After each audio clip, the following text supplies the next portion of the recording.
Here we want to blitz your Monday, and of course, I'm here with Fred Arocho, aka Mr. Twiga. Adiaje baba. Niko poa. Another bumpy weekend. Was it though? Yes, it was a bumpy weekend. It can only be bumpy if you did not expect it. Not necessarily from the Manchester point of view. All right. I refer to it as a bumpy weekend going by the local scene. Okay. We shall talk about that. Tukona Valerie Amoy, the sports nurse. Yes. How are you, Valerie? I'm good. How was the weekend? Oh, not really good. Somehow good, somehow bad. Yes. But 50-50. You know why? In the Kenyan scene, or international scene, same. International 50 happy. Yes. Not 50. International 0 happy. Yeah. Kenyan thing 100% happy. Yeah. Okay, we shall talk about that one because I know Arocho would have a different opinion with your opinion on the Shabana game. But let us start with Manchester United, guys. It has been coming. Everyone has been seeing it happening. Now, is it now official? Now, can we say it is over for Ten Hag? Am I still has another life? Well, Ten Hag lost his job about 6 months ago. Why am I saying so? When Manchester United won the FA Cup, I said it, and I was quite categorical that this is not the coach for United. And I think it was a blessing in disguise when United won the FA Cup, because that's when they dropped their guard. Manchester United had started the process of replacing their coach. Yeah. But fortunately, or you like to look at it unfortunately, after winning the FA Cup, they thought that, yes, this was the magic. Ten Hag should remain. I remember I had a post on Facebook, on my Instagram, on my Twitter, my ex, saying that Ten Hag should go. They're now realizing it, but it might be too late in the day. And I believe the earlier the better. The next match, United is playing against Porto. I'm not seeing, going by how they played against Twente, I'm not seeing United going past Porto. They're going to play against Aston Villa. Yes, that they can squeeze a win. But ultimately, Ten Hag has been exposed and he needs to leave. All right. Valerie, when do the players take responsibility? We have seen managers come, go. Managers come, go. When now do we say, you know what? Yes, the managers could be having an issue here. Yeah, maybe we've not got a good manager. But what about the boys? You know, when you watch yesterday's game, I think it was the second goal or the first goal, when Van der Ven picked the ball from Rashford and he dribbled the entire team. You know, I'm going to give the assist. This happened midweek when they were playing against Twente. Someone won the ball from their actually not even their half, their final third, and dribbled to the Manchester final third and scored a goal. So there is no way a coach is coaching you basic footballing skills. If you are playing professional football, what a coach gives you is tactics. But basic footballing skills are within you as a footballer, you know. But when we see people just cutting across Manchester United like that, at some point you must say, now, yes, the coach has an issue. But also, we have to look at the boys. Are they playing for the coach? Actually, this team is known for sacking coaches. You know, could they be doing it to the coach? Let me start by saying, first thing about Ten Hag, you know, that guy, according to the way Arocha has said, even me last season I was saying, like, by the time you're ending the season, he should leave. But I think it's kind of, let me use a funny example. It's a kind of a boyfriend to a girlfriend who keeps on telling you sweet words. He cheats, he comes back, he tells like, no, you know, I love you, this kind of things. So according to me, Ten Hag should be leaving because there is nothing he's doing there. He came there with the mentality from Ajax, small kids. He came to Manchester. Manchester is a big team. It's like when you go to Manchester, even if you are 18 years old, that's a big team. You're a big brand. Then coming to players, I think players too, they're trying to play something to suck this man out. Because when Ten Hag came there, I think you can see he came there, akaanza kuvuruga Roro, akamtoa. Then you see he's selling like key players, and then the key players that he's selling, the ones that he's buying, it's not making up to the one that he sold. Let me ask you about Aaron Wan-Bissaka. Why did he sell that guy? He went. There is a time after one game, I think, he scored a hat-trick. Look at Mason Greenwood. That guy could have been left there. You know, there's that combination between Mason Greenwood, Garnacho with Rashford. So I think even if you asked me about the players, they're playing in a way that we want this guy out, don't want him in here, because he's not there. He's not like a good person who can rule like a big team. And players too, they always say we play well when you have that peace of mind. When you don't have peace of mind, you'll never be okay. So according to me, players, they are playing their best only if they'll start performing well when this guy has gone out. And I think too, when we look at the way Ten Hag places his players, mostly he takes his players that play in a wrong position, wrong positioning. Like, let me use an example. This guy they bought, Zazki. Yes. When his first interview, he said that he's a false nine. Yes. Of which he will be playing around number 10. Yes. But each and every game, you see, amewekwa pale kama first striker. Yes. And that first striker, I think the person who can play it well is Holland. Because when you want to be a striker, you are a clinical striker, supposed to be striking well. Unafukwenda nguvu, very strong. But when you look at Zazki, nothing. Like, I don't know how I can explain him. So I think players positioning, some kind of things, zinamlusu vibaya. All right. Arocho, now, then is it an Ineos issue? Because as you have said, Manchester had started recruiting, trying to get a new coach. They had interviews. Thomas Tuchel had an interview. They had almost agreed. Then they won the FA and they were like, you know what, let us keep this guy. They have backed this man. Whatever talent he's asked for, he's been given, you know. But now, when we come to the pitch, you're saying Porto, then there's a big game, which is Aston Villa after. Then there's the international break. When we come back from the international break, does he still come back as a United manager? Does he see out the season, or does he see out the first leg? Ama mapema ndio best? Well, from yesterday onwards, I think any time that Ten Hag appears as a Manchester United coach, he should be very lucky. He should be very lucky, because I don't see the reason why United is still holding on to him, because as far as I'm concerned, United has already lost their season in terms of the English Premier League. I'm not seeing them recovering, because look at the way the likes of Arsenal might be playing, they might not be playing the best football during a match, but they're picking their win. So basically, from my perspective, the league is already lost from United. I'm not seeing them winning any of the knockout tournaments that they're on, in the FA, in the Carabao, and even in the European tournament that they're playing. United's season is already done. I talked about 10 matches, 5 to 10 matches, opening matches in the season. But it's only 6 games, Arocho. It's only 6 games. You cannot write out an entire season of 38 games in game week 6. It's gone, Shata. A team can pick, because it's only 8 points between number 1 and Manchester United. It depends on, soccer.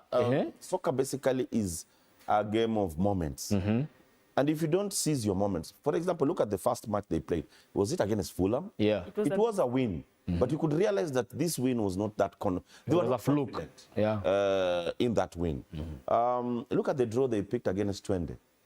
Surely, if Sir Alex Ferguson could go back to the dugout, I'm sure United could have not posted a draw against a decimal side like Twente, with lack of a better word. So, looking at the way you're playing, it will dictate your season. For example, Wolves. You don't want to tell me that Wolves can win the English Premier League now. Of course, you cannot compare Wolves to Manchester United. What I'm trying to say is that the first 10 match will dictate your pace in the season. Then that's what I'm saying. There's still time.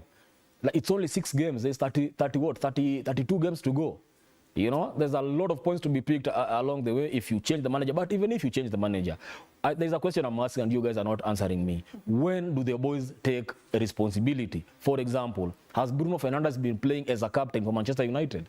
You know, when the season started, Bruno, let me start saying by this way. I think Bruno has been overused. Since he joined Manchester United, he has been overused.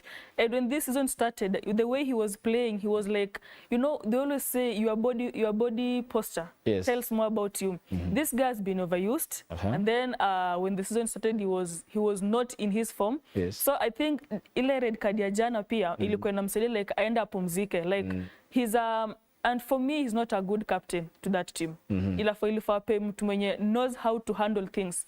Because a captain si lazima ukue pere each and every time like you are talking to the referee, I don't know what and what. You are supposed to be a person, a kind of a person who shows that you are those are like your kids. Yes. You're supposed to do like this. But when you look at Bruno, that time anytime when he loses a football, when he loses that ball, he'll stand like this, is like, oh no. So I think for him, let him go and rest, then he'll come back stronger. And then about the players, you cannot play for your team when the person coaching you is not there for the team.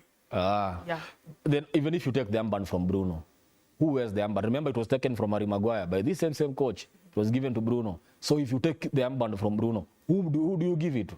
Well, Martinez came in, but just to go back to your initial question, you're trying to ask at what point do we also give the players the blame?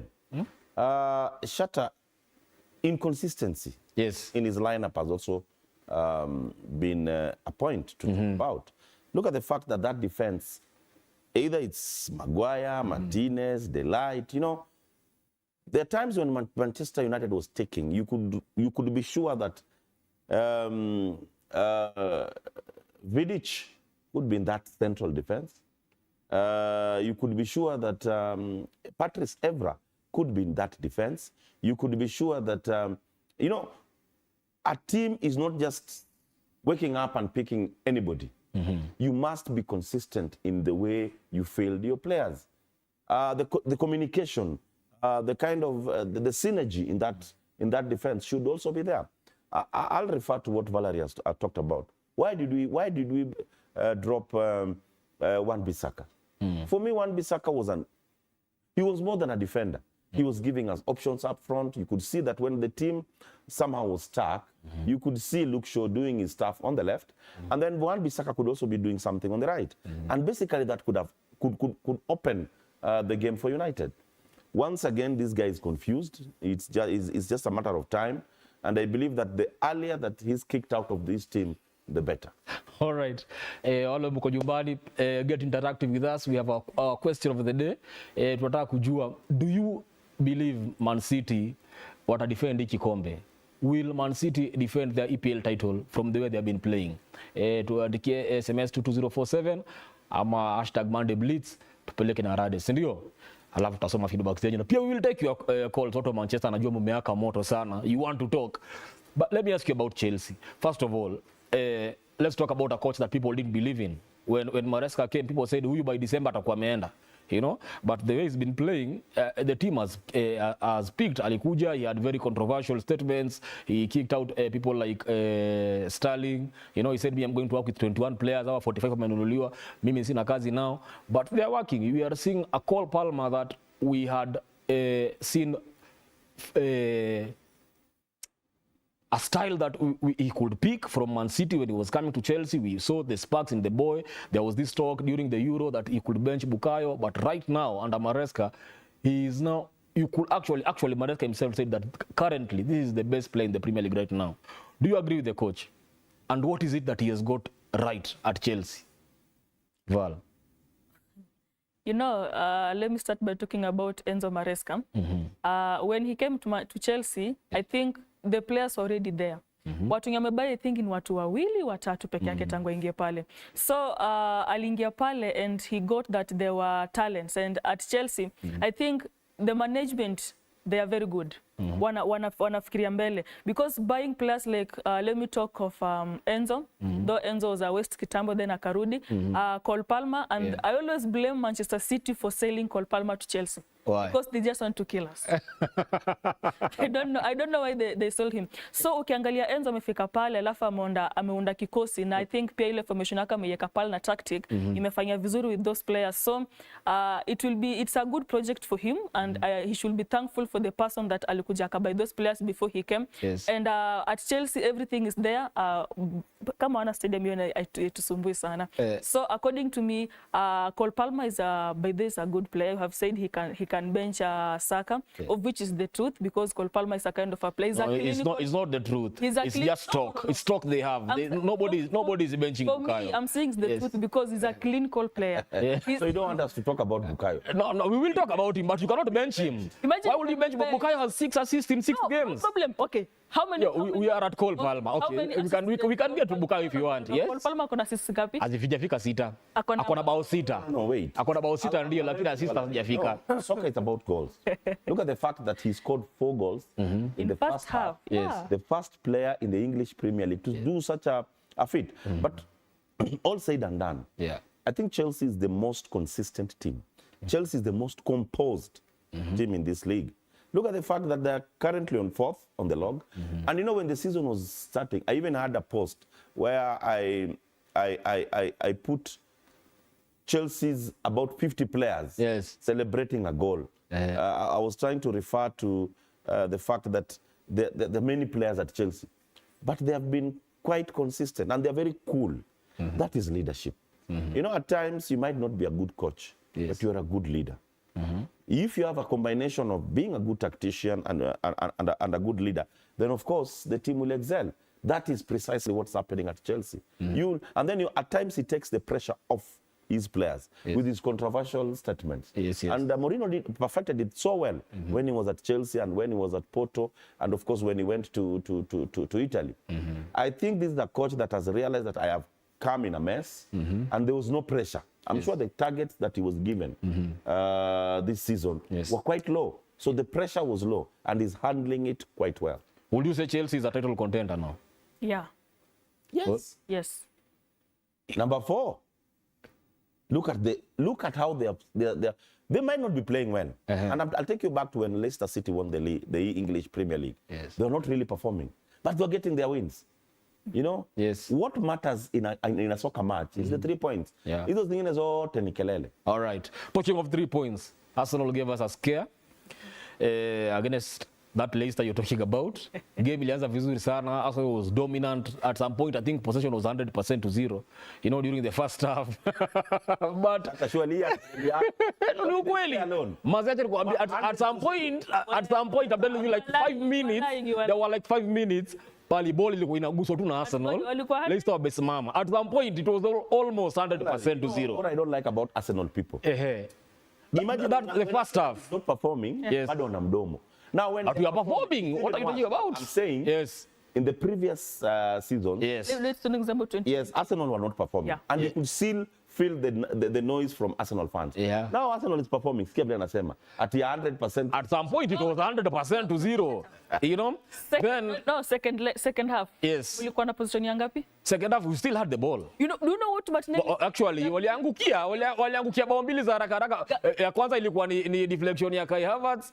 Ya pili, it was a worldie that anyone can score, which was a beautiful goal. But after that, Arsenal went ahead and won the game. You know? Gabriel Martinelli said, this was a tough game. Even if we won, we really suffered. Yes, because we made it hard for ourselves. But in the first half, we had won the game. It's hard for yourself. Yes, but by allowing Leicester back into the game. If we did not allow Leicester back into the game.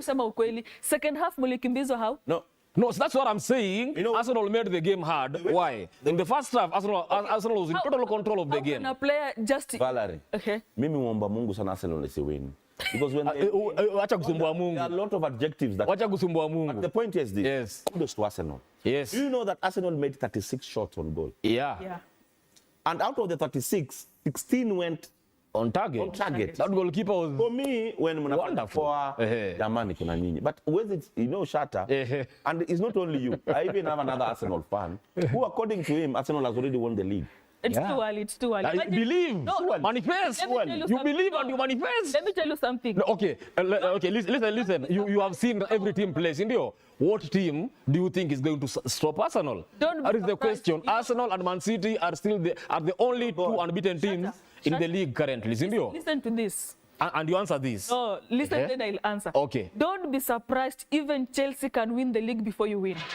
Hey, sasa mmeanza hekaya. No, si hekaya. Nijibuni. Ni timu gani mnaona inaweza zulia Arsenal kushinda ligi? Aston Villa. As we are playing. We already beat Aston Villa kwao 2-0. Wolves. God. Oh, ma, what are you talking about? Let me tell you. Surely. We already beat Wolves, actually. We already beat Wolves. That's why it's a league.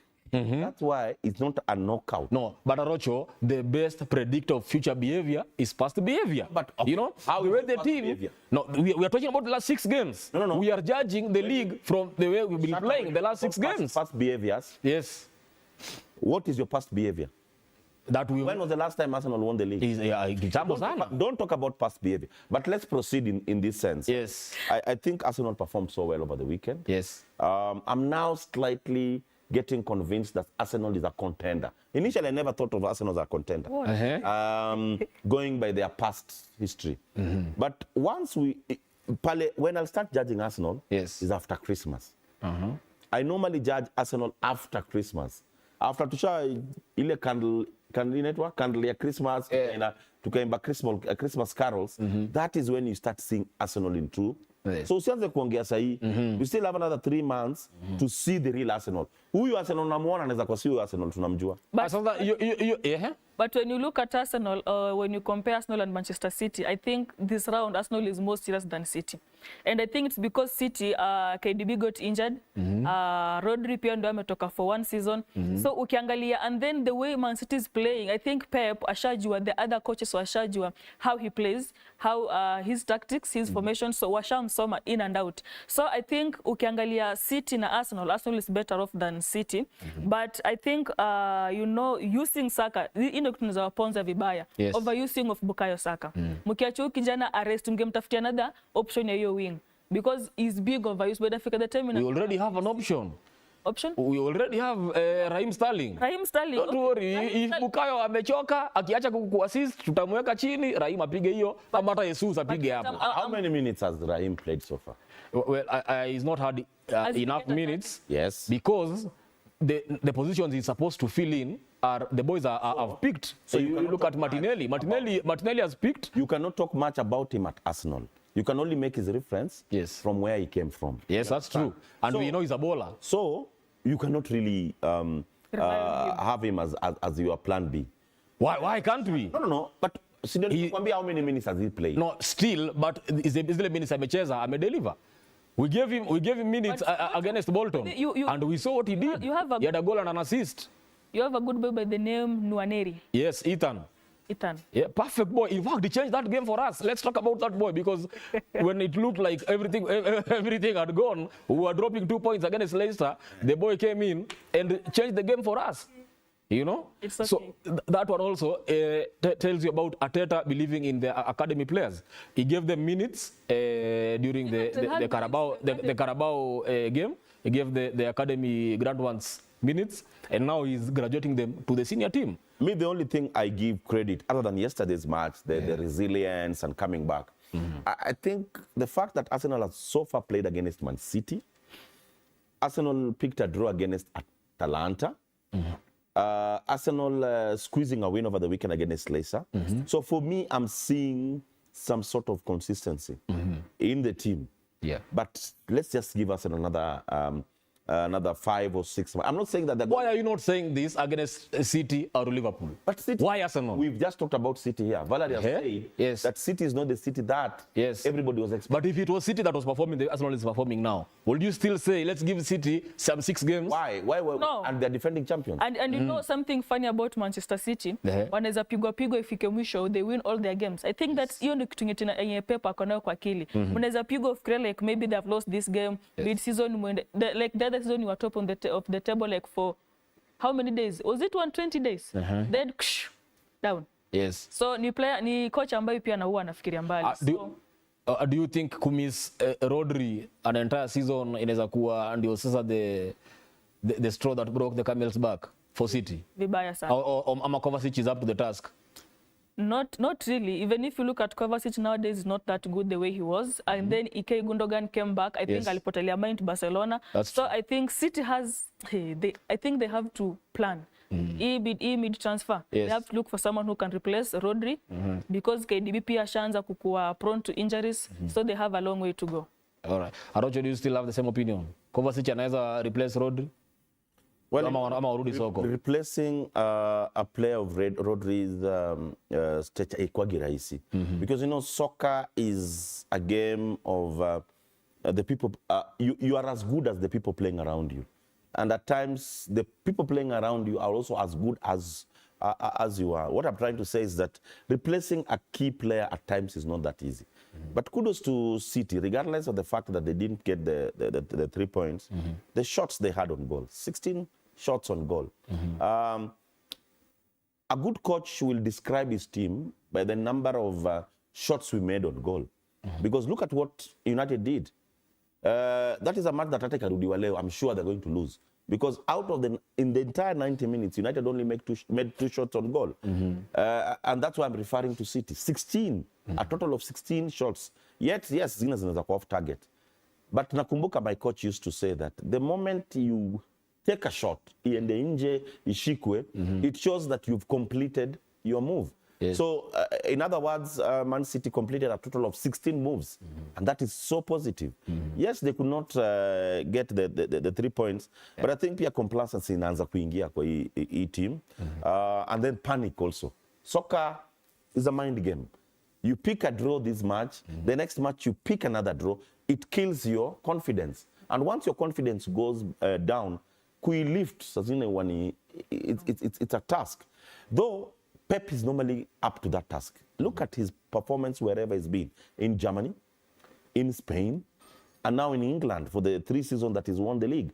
You'll realize that he's normally very good, bringing back his players to that winning mentality. And that's what they're lacking at the moment. That's true. Now, there's a team that is flying under the radar. I think I said this last week, and that is Liverpool. They're currently number 1 at the table, and nobody's talking about Liverpool as a title contender. Do you expect Liverpool to drop off at some point, or could they just flow under the radar and win the league? You know, when Jurgen Klopp left, people were like, what a patapi coach, we're going to replace the way he was playing. But I'm glad Ancelotti, since he came, he has only lost 1 game. Ile yenye walipotelea kwa msitu kule kule Nottingham Forest. But pia it's a team to watch, and for me it can also win the league. Because when you look at the players, ukiangalia pia Liverpool, they did not buy a lot of players, they did not sell a lot of players. So ile team ambayo ilikuwa pale last season, bado wale players walikuwa shasoma. No, huwa anasema kama players have already gelled, it's just an easy thing for them to play. So I think Liverpool is a good team to go, and they can win the league too. Sasa unajua hapo ni vita za panzi watatu sasa. 1 in fact. Farasi ni wawili. Farasi ni 1 at the moment. You know, please do not start bringing donkeys to a horse race. In Arsenal, I know, but just no, I'm just telling you, like Farasi ni wawili. This is between Arsenal and City. 1. Yes. Hii ni game ya ngapi? Ya sita. Ya sita. Top, still unbeaten. Top kuko na nani? Niko na Liverpool. Alikuwa beaten 1 game. Yes. With only 1 goal. Second, we have Manchester City. Yes. Third, we have Arsenal. Yes. Fourth, we have Chelsea. Yes. Number 5th, we have Aston Villa. So when you look at, huwezi sema like farasi ni wawili tukiwa game ya sita. When tufika kama game ya 30 ama 37, kwa ligi tutakuwa tushashinda ligi, tutakuwa tunangoja tu kuimba. Tufika game kama ya 30 hapo. Unaweza kusema kama farasi ni wawili ama ni watatu, but because sasa unapata kuna 15, 14, 13, 12. You can't say farasi ni wawili. That's a lie. Arocho, unaona Liverpool they are contenders. Wakisumbua. Very good contenders. You know, kwanza ule fly under the radar is normally very dangerous. Because everybody will concentrate on Arsenal and, of course, Man City. Winning against Wolves, for me, was a statement. You know, that's a stadium that ikwagi rahisi ku win. Look at the fact, you know, I look at a game with the number of shots on goal. They had a total of 10 shots on goal. Out of the 10, 6 went on target. So Liverpool is not just any other team. And I'll say it once again on this show. Other than Arsenal, other than City, Liverpool is also another title contender. And of course, Chelsea. These are 4. And I like the fact that this time around it haitakuwa 2-horse race, going by my opinion. I'm looking at a 4-horse race. Arsenal, City, Liverpool, and Chelsea. Going by their current form, those 4 teams are doing so well. All right, hiyo ni maoni ya Arocho na Valerie. Niandikie SMS 22047. Unakubali farasi ni wangapi? City watadefend kikombe ama vile wanasonga kidogo wanasuasua, wamepatia Arsenal opportunity ya kukimbia nayo? ama kidogo that is what they wanatupimia, alafu kawaida vile wanafanyaga they pick towards the end of the season and they run with it. Jechilie #Monday Blitz at TV47 Kenya, SMS number 2207. Tusome hapa feedback yako, alafu sasa turudi hapa nyumbani. Kuna mambo imefanyika hii weekend ya ajabu. Sikia, hii ni maajabu. Hii ni maajabu. Anyway, before hiyo, hebu tuongelee election kidogo za federation. Tuliona last week electoral body ilikuwa announced na wakasema before mwaka ishe tutapiga kura, na sijui Arocho kama utaclarify kama ni rumor ama the current president atakuwa kwa debe ama atakuwa kwa debe, na kama atakuwa kwa debe, what is your opinion on it? If you ask Fred Arocho, yes, Mwendwa will not vie for this election. Simple. He's done his 2 terms. Jama, you know, sheria imewekwa not for Arocho, yes, not for Shatta, not for Valerie. Sheria imewekwa for everyone. Yes. The Sports Act is very clear that a leader can only serve 2 terms. Yes. Sasa kwamba Nika hizi simama. Nika atasimama. Ikanaweza simama kama vice president, kama NEC member wa Nairobi because he has a team in Nairobi. Ikanaweza simama kama chairman wa, you know, any other position. But as the president, he's done his 2 terms. Yes. Another person who's not going to vie at her current position is Doris Petra, the vice president. Doris has served as the vice president for 2 terms. Yes. The NEC member for Nyanza, Andere, has also done 2 terms. So he cannot vie for as a NEC member for Nyanza. Murray, the NEC member for Eastern also, is not going to vie. Jamani, sheria haijawekwa for any person.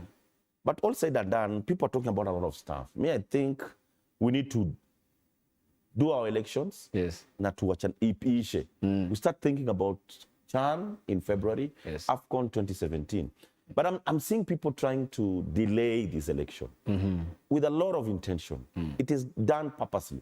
Look at the fact that the AGM picked the board and they never picked an appeals board. Sahi ukiwa aggrieved, where do you go?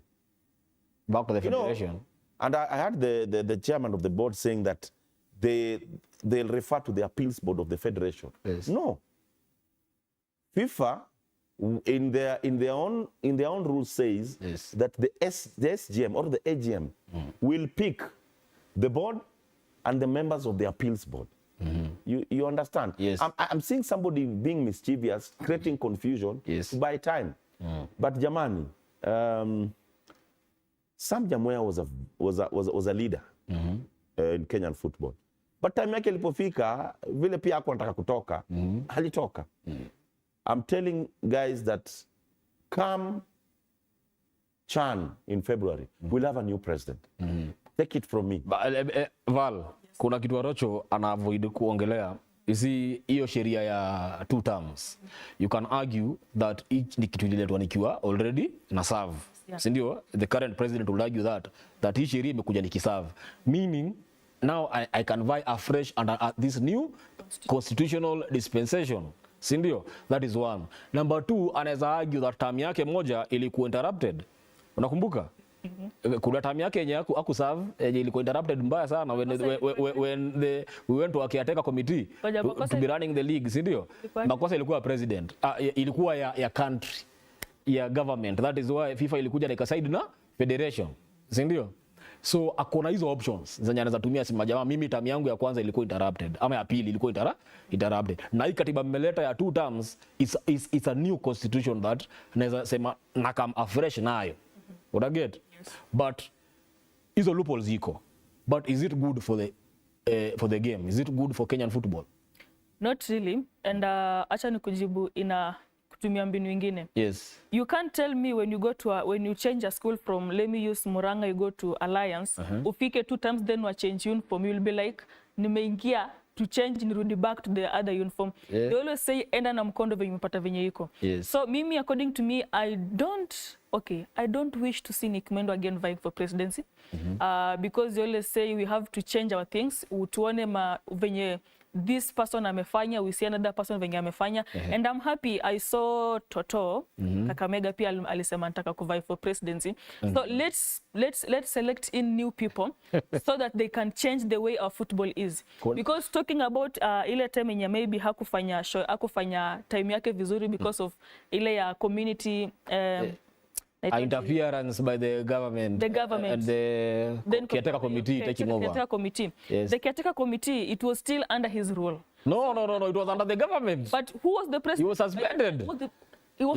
The federation was totally suspended. He was suspended, but he was not hakufutwa kazi, alikuwa suspended. Alikuwa amekaa pale in a way that there is someone working under you. So there is no way you start telling us that because I didn't work for this month I can vie again. No, the constitution imepita imesema you can only be allowed for 2 terms. 2 terms zimeisha. Pave way for others to do that work. Tuko wengi. Kuna wimbo ya reggae inasemaga don't talk to people like me. Yes. I'm so engraved into the game. Just walk around. Tembea tu hapa nje. Pata mtu anauza maji, anauza smoky. Muulize tu, do you think that Kenyan soccer is doing well? Somebody will argue that it's the delegates who will make the decision. Guys, the decision is not only with the delegates. Yes. We are all stakeholders. But how do we get involved? That is a good point you're raising, Arocho. How do we get involved? We are all stakeholders in this sense. The fact that you're born in Kenya. Yes. Impira Harambee Stars ni yako. The league, you're part of it. We are all going to get involved in this sense. Let's say I come from Taita Taveta. I have to convince people in Taita Taveta that this leadership, current football leadership, is not the right leadership for Kenya. Yes. So that when we elect our delegate in Taita Taveta, he or she will come with the mindset that we need a new leadership. Okay. So that's how I'm involved. You understand? Indirectly, I'm involved. I come from Karachuonyo, wherever somebody is coming from. The influence you have as a person, you have to instill it in those guys and tell them, guys, we have to get a new leadership. Or we need to retain Nick Mwendo. And I believe that very few people will say that they need to retain Nick Mwendo. So that thing will move from that level to the national level where we're going for the elections. True. But even a madman will tell you that Kenyan football is off. Look at a typical example. Yes. What happened in Kisii over the weekend? That is what I want us to talk about, because you said the Kenyan football is off and we have instances where we can pick and say, look at what is happening. So for those that do not know, Shabana was supposed to play Rangers over the weekend at Gusii Stadium after a very long time. Shabana have their pitch and it was ready for the game. Game ilikuwa 3:30, by 11 a.m. the hakungepata kiti, ilikuwa ishajaa tayari. Tells you that watu wako in love na timu yao, people want to support the game. But now, come at the hour, come at the time, 3:30, hatuna referee. Imagine, mmekaa, teams zimekuja, hatuna officials wa ku-officiate game, na tuko na federation ina exist, na wala wako kwa federation wanataka kurudia tena kusimama. What did you make of that? Shabana being your team. Before Valerie comes in, you know, Shabana is not a team. Shabana is a movement. You understand? So when you play around with a movement, chunga sana. And I'm telling whoever messed up that match, one thing, asidhani kwamba first of all will forfeit those points. Shabana will not forfeit those points. Two, if in any case anybody is thinking that Posta Rangers, in any case that match is rescheduled, ati sasa Posta Rangers Shabana iwalipe wakuje, that one pia sahau. That one sahau. No, somebody that you labda will cover the expenses. I'm saying this very, very clear. We as Shabana fans, yes, we blundered at Ulinzi ground. But when we went to Kisii, we were very peaceful, seated and waiting. You cannot tell me that a referee will come for a pre-match meeting, talk about the uniform to be put on that day, talk about how the match will be played, then anakosa kuja saa game. Somebody somewhere from authority alimwambia don't go for that match. But I don't want to speculate. My point is, don't play with Shabana. Unajua watu Shabana is a team. Shabana is not a team. It is a movement. Sisi tulifika uwanjani, Posta Rangers were there. If Posta Rangers needs to come back to Kisii, Yes. whoever will cater for that expenses, Yes. ongea na marefari wa cater for that expense. Because hao ndo walimesi hiyo game. Yes. Because at times we've seen when a match is abandoned or rescheduled, consequences, the financial implications zinaenda kwa the team that caused that abandonment. Yes. Not us. Look at the pitch. Look at the clip. The fans were there. Yeah. Sisi tumerelax, tuna celebrate, tunangoja game. Then a referee disappears. Hiyo refa lipe hiyo expense. Not us, man. Sasa But- Valerie, unajua hata tukiwa hapa in our line of duty, hata sisi tunaambiwa that no story is worth your life, yeah? So referee kama amefeel maisha yake iko hatarini kwa game. hiyo ndio ilikuwa kitaka kwa Arocho because you know last how was no Arocho wait, last weekend, the other weekend walikuwa Tulinzi, si ndio? Yes. Wakadraw. Then after kudraw they were like ref wako na shida. What did they do? Waleta vurugu. Maliza tu. No, ilikuwa takunimalizie, mlifanya nini? Waleta vurugu, nimekumalizia. No, ngoja. Na wakang'oa vipi? That is my question. So, no, Guys, let me wait for we must ngoja. Yes. Tumekubali. Now, Na kulikuwa na ruling ilifanywa. pleaded Yes. to the sports tribunal, Yes. wakatupatia a stay. Yes. And our plead was, we were never heard. Yes. You know, FKF just sits and makes a decision to ban us for 5 matches. They never heard us. We never had a session where Shabana was given audience. Hata mtu ameua. Sio upewa time ajitetee kotini.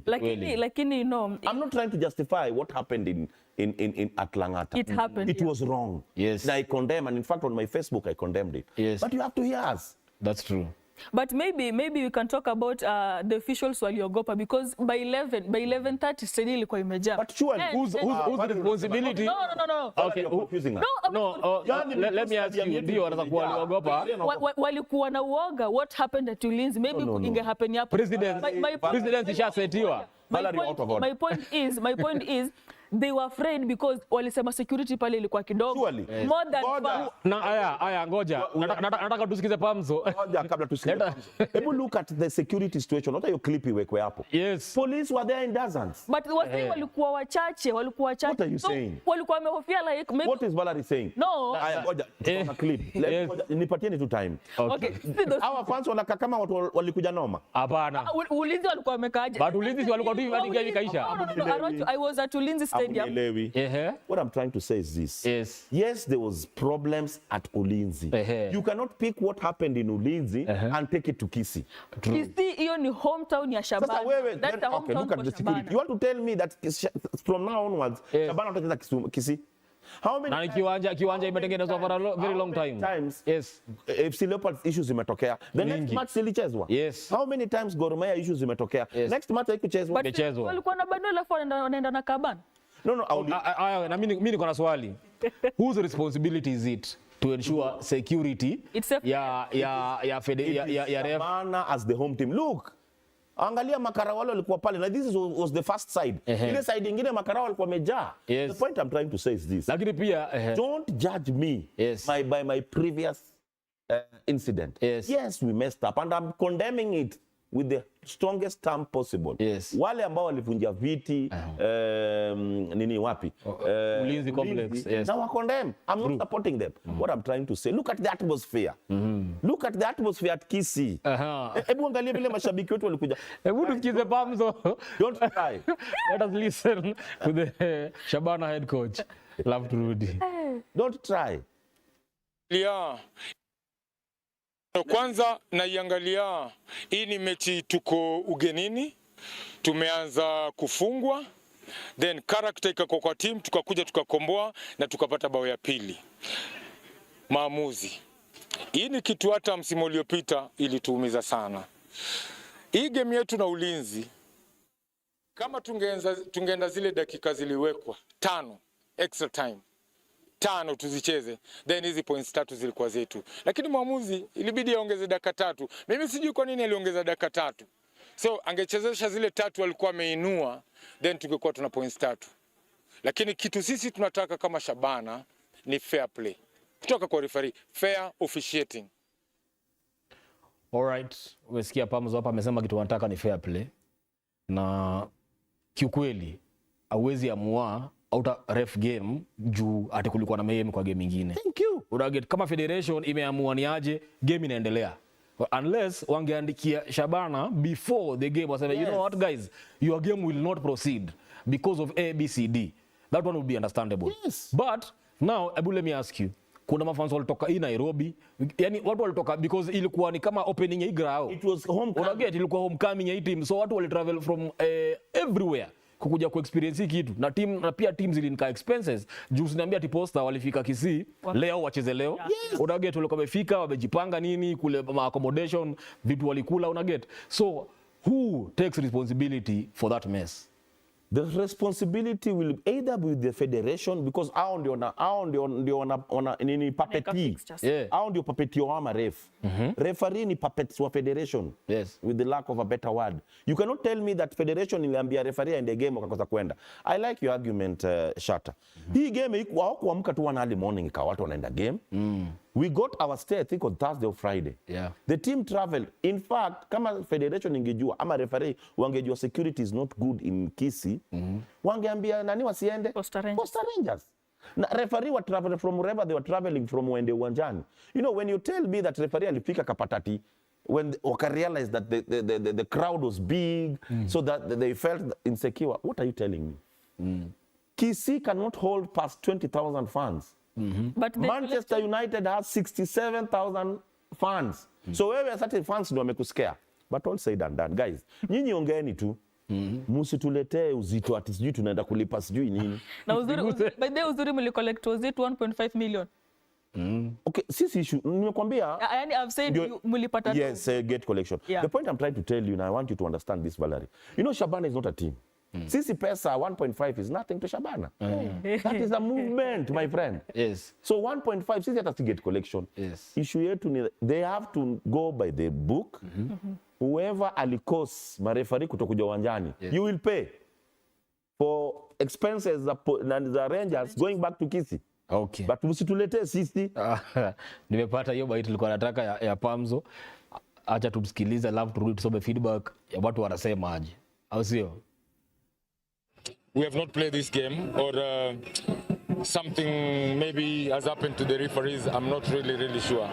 But you could see the turnout, yeah? Everybody was ready for this game. Whatever happened is very unfortunate for football, not only Shabana, but for football in general. Because everybody wants to play. My players want to play. The fans want to watch a good game. And you can see, our ground is so good, yeah, for good football. It's unfortunate that the officials of Posta Rangers have just left. We've had a meeting. There is no communication to them. This is not the way to run football in this country. And if this is the way to run football, then there's no point of having a body that runs football. Because when you call a top official of the federation not aware, you call the appointing authority not aware. Honestly, it's very disappointing to us, very disappointing to our community, very disappointing to our fans. And as management of Shabana especially, we apologize to our fans for the inconvenience caused, and we promise them that as soon as we get proper and official communication from the federation, we shall communicate the same. Na shida na Shabana wanafaa kujitokeza wazi, waseme shida yao na Shabana ni ipi. Sababu kama FKF ina run league ambayo iko na timu 18, kwa nini uchukie timu moja? Na kama ni uchaguzi unakuja wanaomba kura ya Shabana, si wakuje waombe bana, kura tunayo, kama tuko nayo tutawapea. Na kama hatuwataki, kama saizi Nick na Bari wameharibu mechi, wameharibu ligi wa kwenda kabisa. Kitu ya pili, na kama wako dissatisfied na ile ruling ambayo ilitolewa, koti iko wazi, waende wapeane appeal ama wangoje, sababu hiyo kesi ilikuwa inaanza Jumatatu, walete malalamishi yao pale. All right. Yani it could not be put better. Vile wase wamesema. Anyway, I will have it on my punch. Wacha tusome feedback ya watu wawili watatu, alafu tukuje tupige sasa red card na predictions. Kuna jamaa anaitwa Gilbert Rotich amesema Shatta uambie Arocho alete apologies kwa watu wa Arsenal. Atoki hapa bila kusema apology. Na Man U ni timu ya raka. Sio futa. Mwingine alisema Manchester ni chama. Ukae mkijua hivyo. Alafu mwingine anasema fact, you can't compare Arsenal with Liverpool. Arsenal iko juu ya Liverpool by far. All right? Haya, kuna mwingine anaitwa Amazing Martini Lushoto. Amesema Arsenal must win. Let's balance the equation. Byron, Arsenal will win it. Victor Tanui anasema EPL race is competitive now, 5 teams are on fight, that's Liverpool, Arsenal, City and Chelsea. Still early to predict, but hii ni Arsenal. Too early to predict, but I predict. Kelvin Washia anasema yes, it is their role to defend it and they will win. Remember our question of the day, tulikuwa tumewauliza, do you believe Man City have the capacity to defend this title kulingana vile wanacheza? Aya, kuna Leafy D4 amesema like never before. I don't think so at any cost. Aya, Keter Joffrey wanipea tu hiyo Old Trafford, ng'ombe zangu sikule hiyo nyasi. Mgona mbaya. Okay, Arocho, tukuje kwa red card yako. Okay, basically my red card will be to the referees who are supposed to officiate the match pitting Shabana and the Posta Rangers. Why am I giving them the red card? They're the people who should, first of all, uphold the rule of the game. True. They are the people who should be making sure that the laws are adhered to. You cannot go for a pre-match meeting, then disappear. There was no reason. They should give Kenyans a reason why they disappeared. There was, nobody said that there was insecurity. So me, I'm giving the referees a red card. And whoever did the puppeteering for the referees to disappear, because I know the way these people operate. You must be ashamed of yourself. Football is a game on the pitch. Stop bringing issues, side shows. Let the match be played. And once again, I'm saying, sisi kama Shabana, all we know is that we were in the pitch. The best we can do is to come for another match. But let nobody bring any expenses to the team. All right. Valerie, parting shot, yeah, 30 seconds. Arsenal, mwache Kierere, you'll not win the league. Arsenal, watch your mouth. Surely. Okay. Before I give you my punch, depending prediction your game, Arsenal, talking of us, Arsenal and PSG on tomorrow, Champions League. Arsenal, PSG. PSG, oh, okay. You want to go to the Manchester game? No. Okay, give me both. Arsenal, PSG, United, Porto. Arsenal, PSG, I'm seeing a draw. Porto, United, I'm seeing another draw. Val? Porto, United, Porto to win. Arsenal, PSG to win. All right. Guys, my punch today will be short. Last week, I did speak here and I did condemn the happenings that had happened at the Ulinzi Sports Complex after game ya Shabana na Ulinzi. So it is only fair because last week tuli reprimand mafans wa Shabana and this week tuliona walikuwa wamejiredeem na wakatokea kusupport team vile inafaa, but game haikuchezwa not because of the fans. If we did reprimand them and they behave themselves this well, it's only fair that now we reprimand the people that made that game and not go ahead. And for me, I will not blame the referees. I will go straight to the federation, the head of the president of the federation. You cannot allow such things to be happening in this league. It is not possible that teams will get to the pitch having gone all through the expenses they were supposed to go to, having done everything they were supposed to do, including providing security, which I believe should be a responsibility for the federation that you have burdened the teams to do. And now, game changes because of no referee. Surely. This is a country that is saying iko ready ku host CHAN. This is a country that is saying iko ready ku qualify kwenda Morocco kucheza AFCON. Ini country nasema iko ready ku host AFCON 2027. These happenings cannot be let go. Hatuwezi kapa tuseme that it was a small thing. That is a big thing. Yani, in short, if this was to happen in any other league in the world, the president right now would not be in office.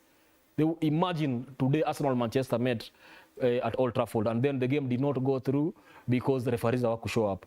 The head of the federation would not be in his office right now. So federation kukane kama mnaona kitu ya kweli ilifanyika, it is not. And we condemn this with the strongest terms possible that you need to uphold the game. Nyinyi ndio mnatuangusha. Mafans wamerudi kwa ground, mafans wana behave, but federation behave. Please behave. That's my punchline. Tupatane next week, same place, same time. Pia tukumekie sure wiki yako imekuwa best, jibambe. Na kama ni fan wa Manchester,